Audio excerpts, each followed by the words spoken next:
अस्सलाम वालेकुम। Stirling learning में खुशामदीद। आज के इस लेक्चर में हम फिज़िक्स 10th की चैप्टर 1 की एक्सरसाइज करेंगे। ये हमारा छठा लेक्चर है।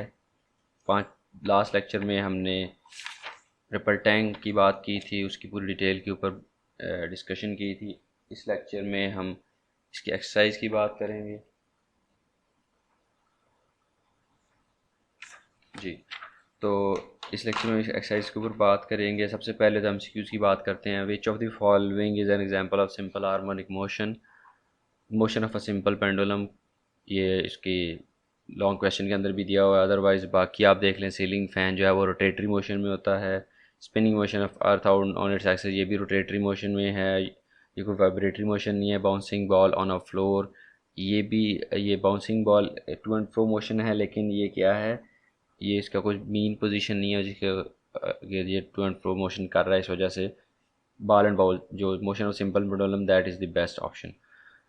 If the mass of a bob pendulum is increased by factor of 3, the period of pendulum motion will be। mass का कोई रिलेशन होता है आपके पास टाइम पीरियड के अंदर।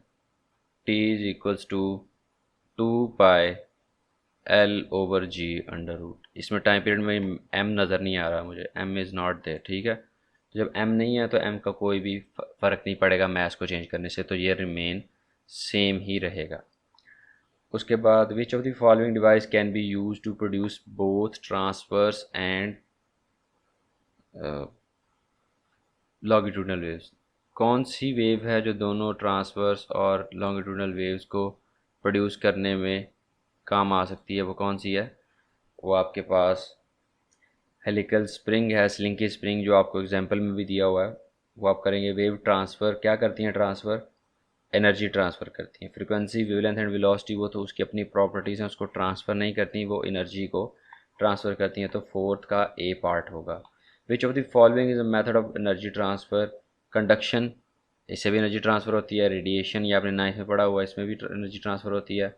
वेव मोशन में भी एनर्जी ट्रांसफ़र होती है। तो सब ये इसके में ऑप्शन आएगा, all of these, D option आएगा। उसके बाद in a vacuum all electromagnetic waves have the same speed, उनकी सेम होती है। Frequency, amplitude and wavelength different हो सकती है। और जो इलेक्ट्रोमैग्नेटिक वेव्स हैं उसकी वेव स्पीड जो होती है वो सी के बराबर होती है, विच इज़ ऑलमोस्ट 3.0 इंटू 10⁸ वी जो है ये चेंज नहीं होता। C is equal to F lambda, इसको यूज़ करते हैं। फ्रीक्वेंसी एंड लैम्डा चेंज होता है अकॉर्डिंग टू दी कंडीशन। अगर एफ कम हो रहा है तो लैम्डा ज़्यादा हो जाएगा, लैम्डा कम हो रहा है तो एफ ज़्यादा हो जाएगा।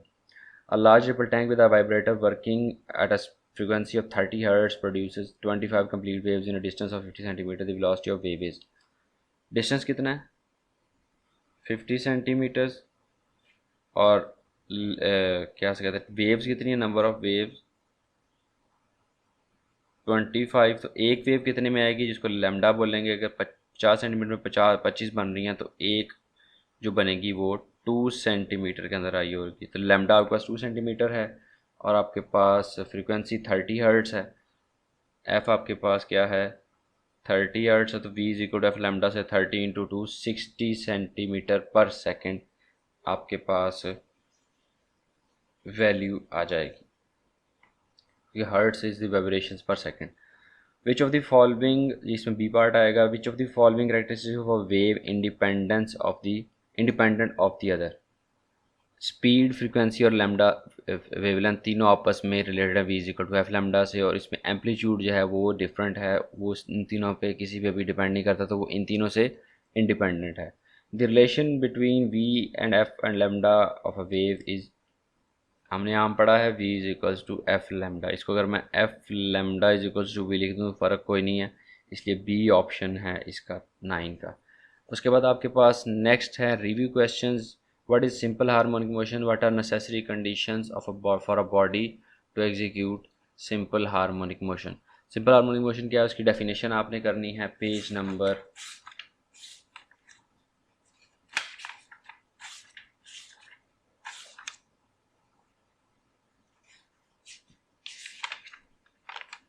नंबर 5 के ऊपर, PG5। और कंडीशंस इसकी क्या है, नीचे जो फीचर्स हैं बेसिकली जो सिंपल हार्मोनिक मोशन के हैं वही इसकी कंडीशंस हैं, वहाँ से आप देख सकते हो। वो भी पेज नंबर 5 के ऊपर है। Think of several examples of motion in everyday life that are simple harmonic motion. इसमें वो mass of a bob system और मोशन ऑफ ट्यूनिंग फोर्क, जब आप ट्यूनिंग फोर्क को ऐसे मारते हो तो उससे जो वाइब्रेशन होती है वो भी सिंपल हार्मोनिक मोशन है।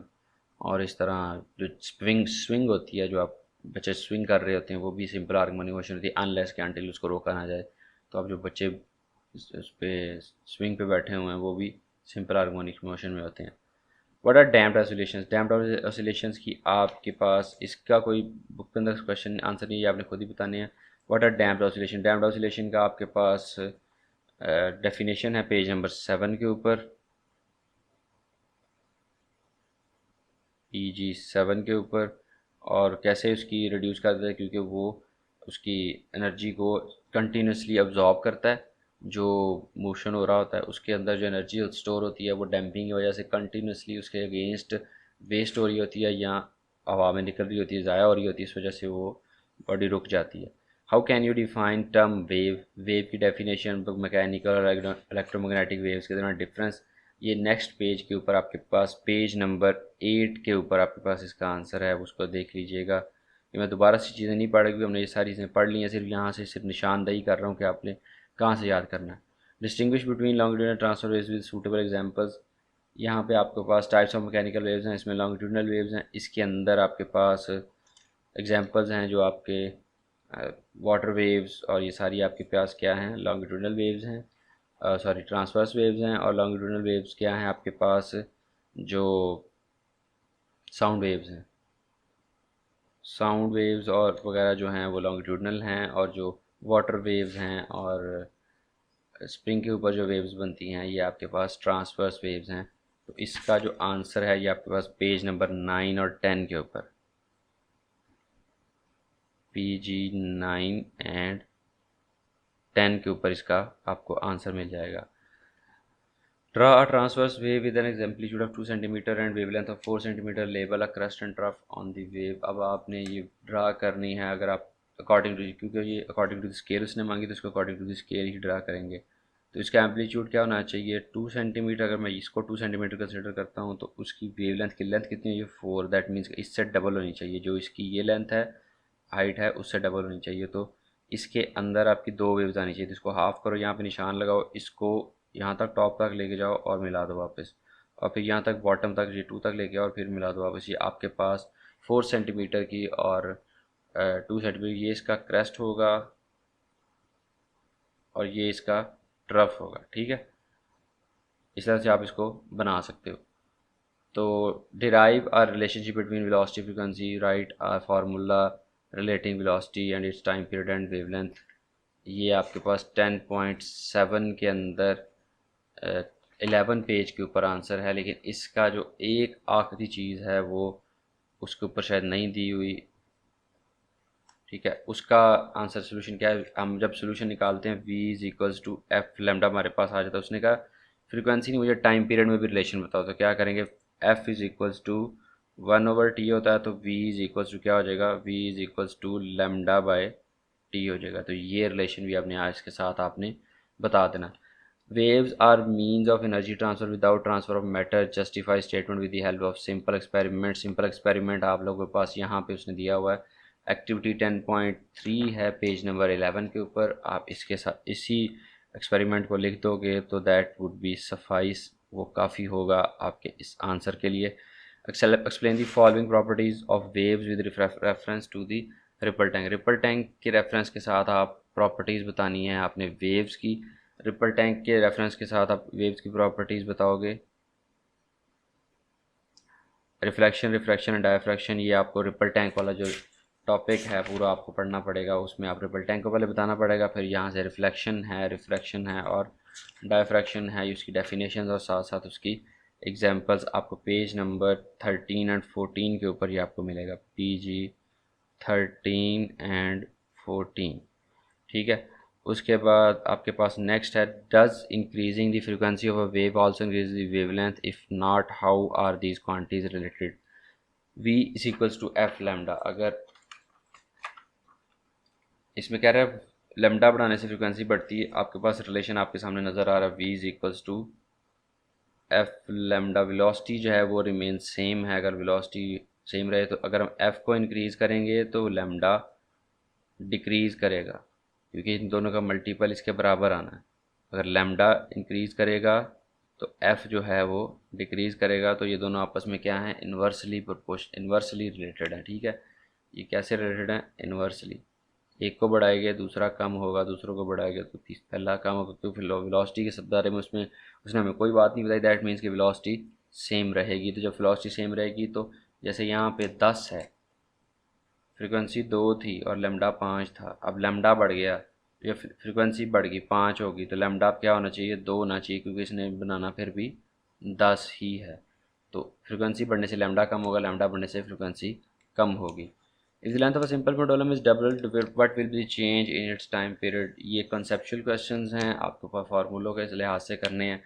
टाइम पीरियड आपके पास है 10.1 का कंसेप्चुअल क्वेश्चन है। ये टाइम पीरियड आपके पास होता है 2 pi L over G under root, कह रहा है एल को वो 2 एल कर रहा है, क्या होगा टाइम पीरियड, 2 पाई 2 L over G under root. ये 2 अंडर रूट साइड पे कर लो और अंदर आ जाएगा 2 pi L over G under root. That means के 2 अंडर रूट टाइम्स इंक्रीज हो जाएगा हमारे टाइम पीरियड में। A body is dropped from a certain height on to the floor and keeps bouncing, is the motion of ball simple harmonic, explain. ये simple harmonic motion नहीं है, क्यों, क्योंकि ये डैम्पिंग मोशन कंटिन्यूसली हो रही है, इस वजह से ये सिंपल हार्मोनिक मोशन नहीं है। जो नेट फोर्स होती है उसकी मीन पोजीशन से हिसाब से होती है, और इसकी जो बॉल की मीन पोजीशन है वो ग्राउंड है, तो मीन पोजीशन नहीं है, वो एक एक्सट्रीम के ऊपर पोजीशन है। तो यहाँ के इसके लिहाज से फोर्स लग रही है, इससे आगे नहीं गुजर रही बॉल आपकी। इसकी एक वजह ये भी है, ठीक है, क्योंकि इसका जो रेस्ट पोजीशन है वो अर्थ के ऊपर जाके होगी, इससे आगे नहीं जा रही। क्योंकि इसने अगर कोई जैसे वो हमने पढ़ा था, इसमें बॉडी इधर आती है, अपनी मीन पोजीशन से गुजर के आगे भी जाती है, यहाँ से मीन पोजीशन गुजर के आगे जाने की जगह नहीं, इस वजह से it is not a simple harmonic motion. तो आप इसको इस लिहाज से भी बता सकते हो और आप इसको इस लिहाज से बता सकते हो कि ठीक है।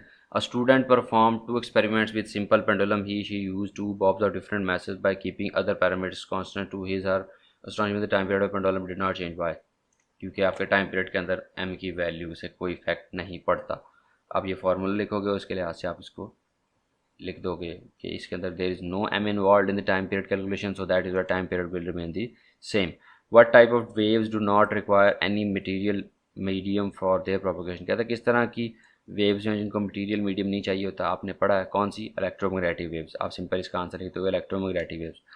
Plane waves in a ripple tank undergo refraction when they move from deep to shallow water. ठीक है, तो what is the value of g on the surface, sorry what changes does occur in speed of the wave। आपके from deep to shallow water में जब जाते हैं तो when they move from plane waves in ripple tank undergo refraction, refraction होती है, उससे क्या होता है,